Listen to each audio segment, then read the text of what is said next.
오늘은 ISFJ 분들의 특징에 대해서 다뤄드리겠습니다. 일반 특징, 연애 특징, 그리고 이분들이 이별을 하는 이유 5가지. 어떻게 그런 경우에 재회를 해야 하는지까지 다뤄드리도록 할게요. MBTI 영상들도 올리고 있고 칼럼들도 올리고 있는데 댓글들을 보면 아주 그냥 반응이 폭발적이에요. 다들 막 용하다고, 소름 돋는다고, 혹시 어디 CCTV 달아두셨냐고 막 그런 얘기들을 하시거든요. 오늘도 댓글창이 좀 그렇게 폭발을 하기를 기대를 많이 하면서 촬영을 해볼게요. 그럼 본론으로 가서 IFJ 분들 같은 경우는 용감한 수호자형, 제가 좀 분석했던 책에서 보면 돌보는 사람 유형 이렇게 나오더라고요. 이분들에 대해서 굉장히 좀 잘 설명을 해주는 그런 문구라고 생각을 해요. 이분들 같은 경우는 인구의 13% 정도를 차지를 한다고 하고요. 생각보다 많죠. 그리고 보면은 ISFJ 이 4글자 중에서 S랑 J가 있어요. S랑 J를 둘 다 이제 가지고 계신 분들 같은 경우는 굉장히 보수적인 사람들이에요. 안정을 굉장히 중시를 하고, 그리고 연애에서의 안정이라고 하면은 사실 화목한 가정을 이루고 정착하는 거겠죠? 요게 이제 이분들의 연애에서의 목표가 되고, 그렇기 때문에 연애 따로 결혼 따로 이런 마인드 없어요. 최대한 빠르게 배우자감을 찾아내서 빨리 결혼 생활로 안정기에 접어들고 싶어 하는데, 만약에 좀 내 상황상 결혼이 여의치 않다라고 하면은 동거라도 빠르게 추진을 하려고 하는 그런 모습들이 있어요. 여러분들 MBTI 검색을 해보면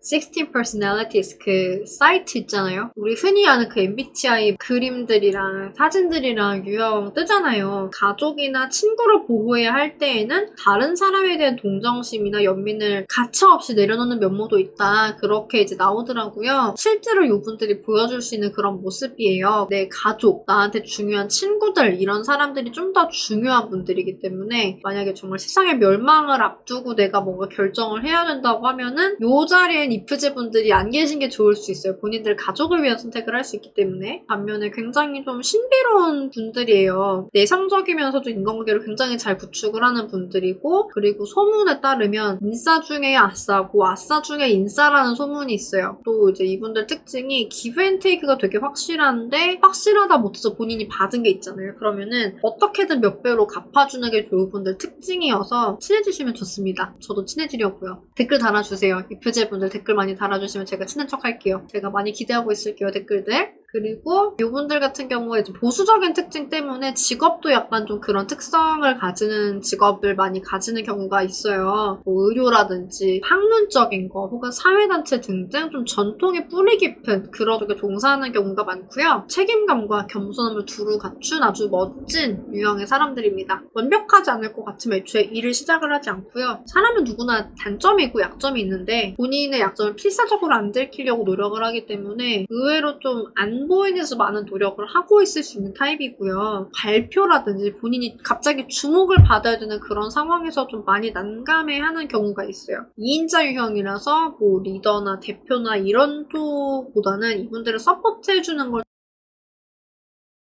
그리고 상처받거나 당황하는 경우에 대처를 잘 못한다고 본인이 생각을 해요. 그래서 똑부러지게 좀 대처를 하시는 분들을 많이 부러워하는데 IFJ 분들도 이 영상을 보고 계실 거기 때문에 좀 조언을 드리자고 하면은 본인이 상처를 받을 때는 당당하게 얘기를 해주시는 게 좋아요. 지금 당신이 이렇게 말씀하시는 건 저한테 이런 부분에서 이렇게 느껴지고 상처가 됩니다. 그런 의도로 얘기하신 게 맞으실까요? 아니실 것 같은데 라고 얘기를 해서 이분이 본인 의도를 설명하게 만들어주시면 상처를 안 받을 수 있겠죠? 당황이 된 경우에는 지금 제가 굉장히 당황스럽습니다. 이런 부분들은 뭐 제가 예상하지 못한 부분이었기 때문에 판단이 좀 잘 안 되는데 혹시 도와주실 수 있을까요? 라고 얘기를 해서 양해를 구하거나 도움을 구하는 쪽이 현명하게 대처를 하는 방법이에요. 그리고 요 IFJ 분들 같은 경우는 좀 착하다는 말을 되게 싫어해요. 왜냐하면 본인들이 착하다고 생각하지 않으니까. 착해서 가만히 있는 게 아니라 좋은 게 좋다고 생각이 돼가지고 참는 건데 이걸 보고 착하다고 말을 하면은 너 눈은 내가 만만하게 보이나 보다? 좀 이렇게 보이니까 많이 싫어하시는 타입이고, 그리고 굉장히 전통주의자적인 분들이다 보니까 유흥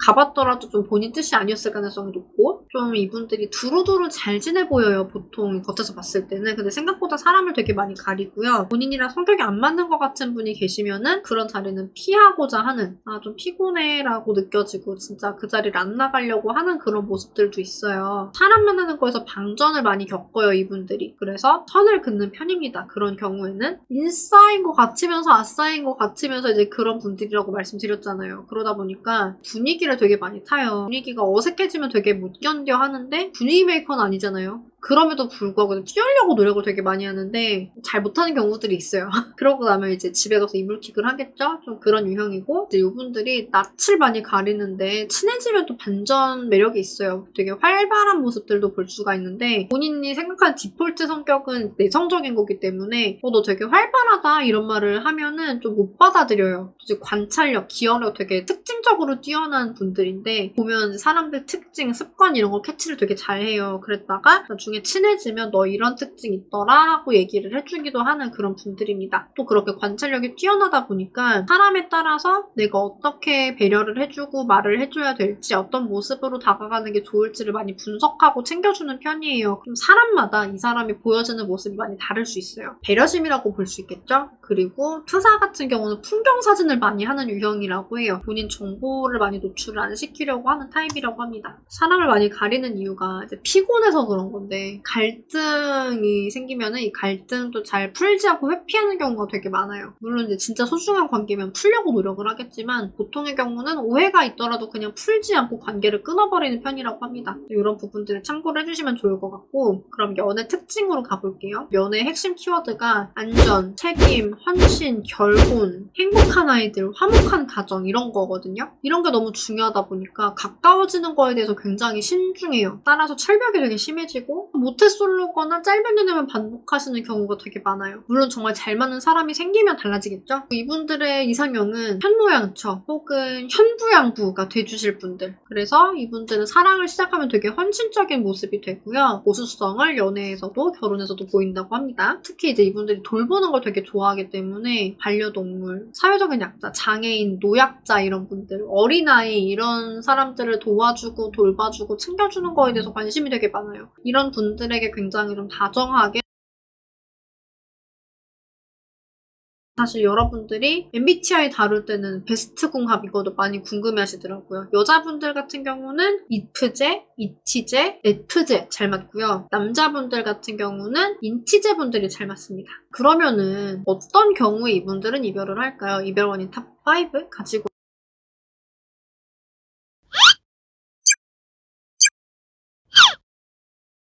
어떻게 보면 되게 무거운 사람들이거든요. 보수적이고 막 이렇게 클럽 이런 데도 안 가고 가벼운 걸 안 좋아하는데 사귀는 사람이 너무 가벼운 경우에는 안 맞으니까 헤어지게 돼요. 그리고 두 번째는 이분들이 창피함을 못 참잖아요. 그런데 이분을 공개적으로 망신을 준 경우. 세 번째, 갈등을 풀지 못한 경우. 네 번째, 다정다감하고 책임감 있는 그런 배우자감으로 인식이 되지 않은 경우. 다섯 번째, F제분들은 감정이 굉장히 섬세한데 섬세한 감정을 충분히 배려를 해주지 못한 경우. 그러면은 재회를 어떻게 하면 좋겠느냐라고 질문을 하실 텐데요. 저는 늘 말씀드리죠. 원인이 있으면 항상 해결책도 있다고 말씀을 드리고 있는데 사실 이전에 이제 이 F제분들하고 겪어오신 에피소드들이 쭉 주마등처럼 스쳐 지나가실 거예요. 이분들이 겉으로 표현을 안 했던 상처, 불편함 이런 게 많았을 건데 아마 내색을 못했을 가능성이 좀 높고 충분히 헤아려 주시고 해야 되는데 섣부르게 헤아려 주시면 또 이게 또 상처가 될 수도 있어요. 말이 아다르고 어다른 거잖아요. 미안해 내가 잘못했어. 이런 말로는 이별을 되돌릴 수가 없다는 거 다들 아시죠? 그렇게 말을 해봤자 네가 미안할 게 뭐 있어. 너 잘못한 거 없어. 그냥 우리가 안 맞았던 건데 뭐하러 그런 사과를 해. 너한테 맞는 사람 만나는 게 좋을 것 같아.